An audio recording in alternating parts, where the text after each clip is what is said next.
China and Buddhism. By far the most important gift that China received from India was neither cotton nor sugar, but a religion, Buddhism. The gradual assimilation of the South Asian religious tradition into Chinese culture illustrates the process of cultural encounter and adaptation and invites comparison with the spread of Christianity into Europe. Until the adoption of Marxism in the 20th century, Buddhism was the only large-scale cultural borrowing in Chinese history. It also made China into a launching pad for Buddhism's dispersion to Korea and from there to Japan as well. Thus, as Buddhism faded in the land of its birth, it became solidly rooted in much of East Asia, providing an element of cultural commonality for a vast region. Making Buddhism Chinese. Buddhism initially entered China via the Silk Road trading networks during the 1st and 2nd century CE. The stability and prosperity of the Han Dynasty, then at its height, ensured that the new barbarian religion held little appeal for native Chinese. Furthermore, the Indian culture from which Buddhism sprang was at odds with Chinese understanding of the world in many ways.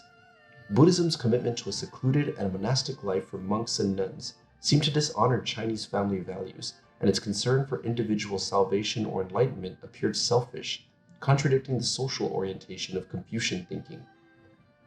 Its abstract philosophy ran counter to the more concrete, this-worldly concerns of Chinese thinkers, and the Buddhist concept of infinite eons of time, endlessly repeating themselves, was quite a stretch for the Chinese, who normally thought in terms of finite family generations or dynastic cycles. No wonder that for the first several centuries CE, Buddhism was largely the preserve of foreign merchants and monks living in China.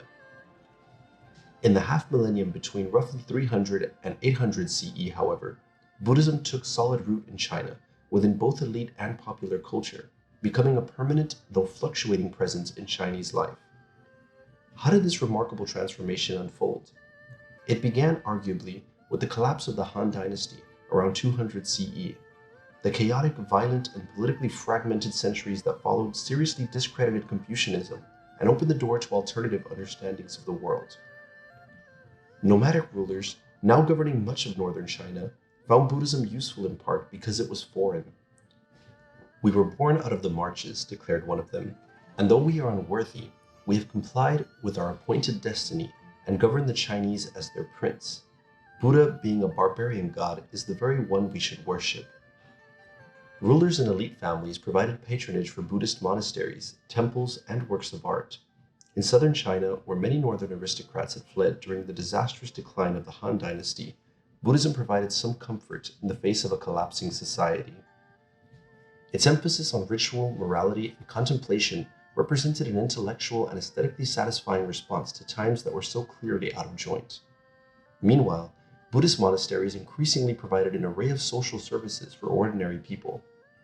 In them, travelers found accommodation. Those fleeing from China's many upheavals discovered a place of refuge. Desperate people received charity. Farmers borrowed seed for the next planting. The sick were treated, and children learned to read. And for many, Buddhism was associated with access to magical powers, as reports of miracles abounded. Battles were won, rain descended on drought-ridden areas, diseases were cured, and guilt was relieved, all through the magical ministrations of charismatic monks. Accompanying all of this was a serious effort by monks, scholars, and translators to present this Indian religion in terms that Chinese could more readily grasp. Thus, the Buddhist term Dharma, referring to the Buddhist teaching, was translated as Tao, or the Way, a notion long familiar in both Taoist and Confucius thinking.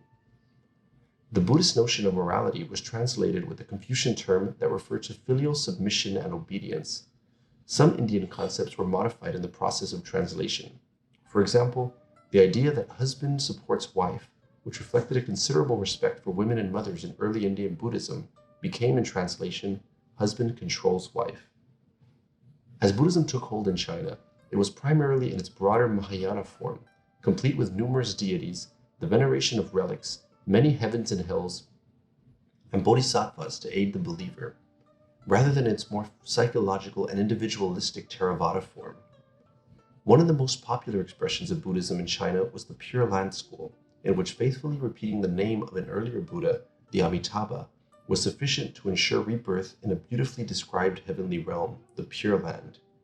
In its emphasis on salvation by faith, Without arduous study or intensive meditation, Pure Land Buddhism became a highly popular and authentically Chinese version of the Indian faith. China's reunification under the Sui and early Tang dynasties witnessed growing state support for Buddhism.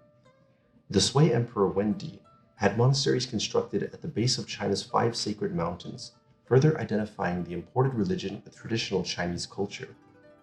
He even used Buddhism to justify his military campaigns. With 100 victories in 100 battles, he declared, we promote the practice of the 10 Buddhist virtues. By 600 CE, some 4,000 monasteries had been established. With state support and growing popular acceptance, they became centers of great wealth. They were largely exempt from taxation and owned large estates, ran businesses such as oil presses, water mills, and pawn shops, collected gems, gold, and lavish works of art, and employed millions of slaves, serfs, and other unfree and dependent workers. But Buddhism, while solidly entrenched in Chinese life by the early Tang dynasty, never achieved the independence from state authorities that the Christian Church acquired in Europe. The examinations for becoming a monk were supervised by the state, and education in the monasteries included the required study of the Confucian classics. In the mid-9th century, the state showed quite dramatically just how much control it could exercise over the Buddhist establishment. Losing state support, the crisis of Chinese Buddhism. The impressive growth of Chinese Buddhism was accompanied by a persistent undercurrent of resistance and criticism. Some saw the Buddhist establishment, at least potentially, as a state within a state, and a challenge to imperial authority.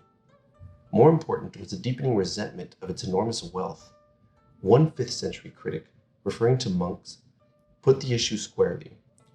Why is it that their ideals are noble and far-reaching, and their activities still are base and common? They become merchants and engage in barter, wrangling with the masses for profit. Nor did the environmental impact of Buddhist monasteries escape the notice of state officials. In 707 CE, one such official wrote, "Extensive construction of monasteries are undertaken and large mansions are built. Even though for such works trees are felled to the point of stripping the mountains, it does not suffice. Though earth is moved to the point of obstructing roads, it does not suffice." When state treasuries were short of funds, government officials cast a covetous eye on these wealthy and tax-exempt monasteries. Furthermore, Buddhism was clearly of foreign origin and offensive for that reason to some Confucian and Taoist thinkers. The celibacy of the monks and their withdrawal from society, the critics argued, undermined the Confucian-based family system of Chinese tradition. Such criticism took on new meanings in the changed environment of China after about 800 CE. Following centuries of considerable foreign influence in China, a growing resentment against foreign culture, particularly among the literate classes, increasingly took hold. The turning point may well have been the An Lushan Rebellion, in which a general of foreign origin led a major revolt against the Tang dynasty. Whatever its origin, an increasingly xenophobic reaction set in among the upper classes, reflected in a desire to return to an imagined purity of earlier times. In this setting, the old criticisms of Buddhism became more sharply focused. In 819, Han Yu, a leading figure in the Confucian counterattack on Buddhism, wrote a scathing memorial to the emperor, criticizing his willingness to honor a relic of the Buddha's finger. Now the Buddha was of barbarian origin. His language differed from Chinese speech. His clothes were of a different cut. His mouth did not pronounce the prescribed words of the former kings. He did not recognize the relationship between prince and subject, nor the sentiments of father and son. I pray that your majesty will turn this bone over to the officials, that it may be cast into water or fire. Several decades later, the Chinese state took direct action against the Buddhist establishment as well as against other foreign religions. A series of imperial decrees between 841 and 845 ordered some 260,000 monks and nuns to return to normal life as tax-paying citizens. Thousands of monasteries, temples, and shrines were either destroyed or turned to public use, while the state confiscated the lands, money, metals, and serfs belonging to monasteries. Buddhists were now forbidden to use gold, silver, copper, iron, and gems in constructing their images. These actions dealt a serious blow to Chinese Buddhism. Its scholars and monks were scattered, its creativity diminished, and its institutions came even more firmly under state control. Despite this persecution, Buddhism did not vanish from China. At the level of elite culture, its philosophical ideas played a role in the reformulation of Confucian thinking that took place during the Song dynasty. At the village level, Buddhism became one element of Chinese popular religion, which also included the veneration of ancestors, the honoring of Confucius, and Taoist shrines and rituals. Temples frequently included statues of Confucius, Lao Tzu, and the Buddha, with little sense of any incompatibility among them. Every black-haired son of Han, the Chinese have long said, wears a Confucius thinking cap, a Taoist robe, and Buddhist sandals. Unlike in Europe, where an immigrant religion triumphed over and excluded all other faiths, Buddhism in China became assimilated into Chinese culture alongside its other traditions.